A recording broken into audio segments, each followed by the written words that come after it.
Olá, seja muito bem-vindo à rede de apoio mútuo a artistas de rua, camelôs e autônomos sem registro. Se você está gostando dessa leitura, não deixa de curtir, comentar, compartilhar e, se puder, também contribuir financeiramente. As formas de contribuição estão na descrição. E vamos continuando então a leitura do artigo A Tirania das Organizações Sem Estrutura. Artigo escrito na década de 70 pela norte-americana feminista Jo Freeman. Capítulo 6. Impotência política. Grupos inestruturados podem ser muito eficazes para fazer as mulheres falarem sobre suas vidas. Mas eles não são muito bons para fazer as coisas acontecerem, a não ser que o modo de operação mude. Os grupos tropeçam quando chega o momento em que as pessoas se cansam de apenas conversar e querem fazer algo mais. Uma vez que o movimento como um todo, na maioria das cidades, é tão inestruturado quanto os grupos de discussão individuais, ele não é muito mais eficaz em tarefas específicas do que grupos separados. A estrutura informal está raramente suficientemente junta ou suficientemente em contato com as pessoas para ser capaz de operar eficazmente, de maneira eficaz. Assim, o movimento gera muita emoção, mas poucos resultados. Infelizmente, as consequências de toda essa emoção não são tão inócuas quanto os resultados, e a vítima é o próprio movimento.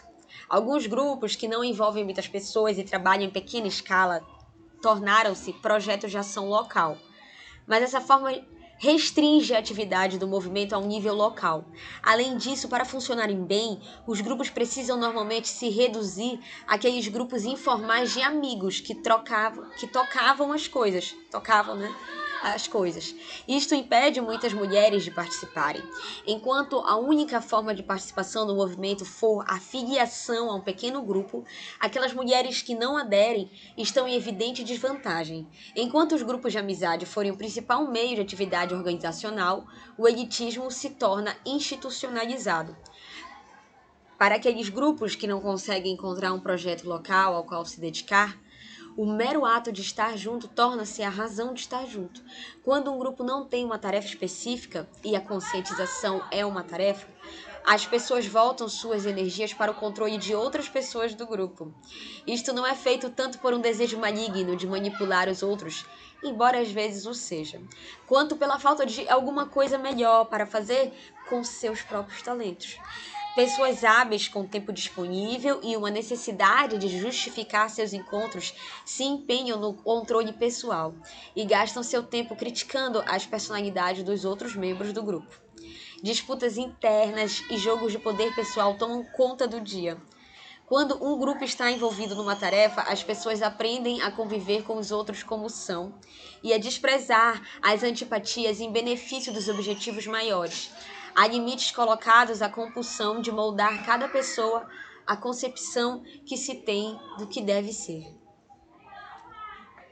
Há limites colocados à compulsão de moldar cada pessoa à concepção que se tem do que deve ser.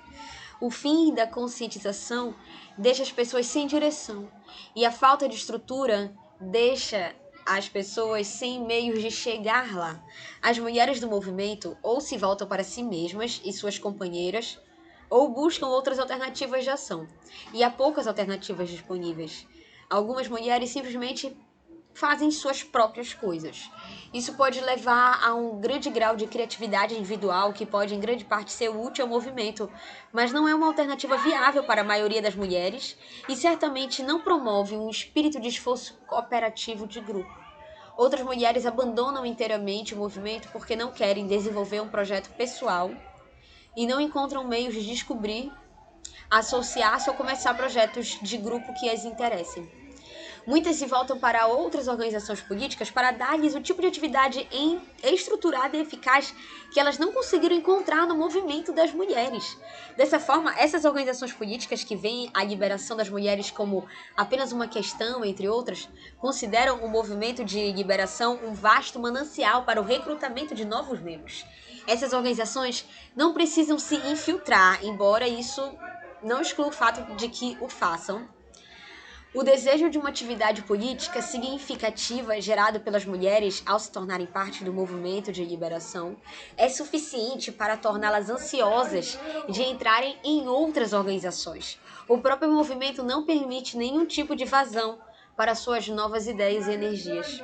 Aquelas mulheres que entram em outras organizações políticas e permanecem no movimento da liberação de mulheres, ou que entram no movimento de liberação e permanecem em outras organizações políticas, tornam-se, por sua vez, pontos de apoio para novas estruturas informais. Essas redes de amizade se baseiam mais nas suas políticas comuns, não feministas, que nas características discutidas anteriormente. No entanto, a rede opera praticamente da mesma forma. Já que essas mulheres partilham valores, ideias e orientações políticas comuns, elas também se tornam elites irresponsáveis, não escolhidas, não planejadas e informais. Pretendem sê-las ou não. Essas novas elites informais são frequentemente sentidas como ameaças pelas velhas elites informais estruturadas anteriormente, a partir de outros movimentos. Trata-se de um sentimento justificado. Essas redes politicamente orientadas dificilmente estão dispostas a ser meras irmandades como eram muitas das antigas e querem fazer proselitismos de suas ideias políticas e feministas. Isso é natural, mas as implicações disso para o movimento de liberação das mulheres nunca foram adequadamente discutidas. As velhas elites dificilmente estão dispostas a discutir abertamente essas diferenças de opinião, porque isso implicaria em expor a natureza da estrutura informal do grupo. Muitas dessas elites informais têm se escondido sob a bandeira do anti-elitismo e da ausência de estrutura para combater efetivamente a competição de outra estrutura informal que elas teriam que tornar-se públicas. E essa possibilidade é temida por suas inúmeras implicações perigosas. Assim, para manter seu próprio poder, torna-se mais fácil racionalizar a exclusão dos membros da outra estrutura informal por meios como o combate aos vermelhos, o combate às lésbicas ou o combate às héteros. A única outra alternativa é estruturar o grupo formalmente de maneira que o poder original seja institucionalizado. Isso nem sempre é possível. Se as elites informais forem bem estruturadas e tiverem exercido uma boa quantidade de poder no passado, tal tarefa é viável. Esses grupos têm uma história de atividade política relativamente eficaz, na qual a firmeza da estrutura informal se mostrou um substituto adequado à estrutura formal. A sua estruturação não altera muito sua operação, embora a institucionalização da estrutura de poder abra espaço para a contestação formal. Normalmente são os grupos que mais necessitam de estrutura, os menos capazes de criá-las.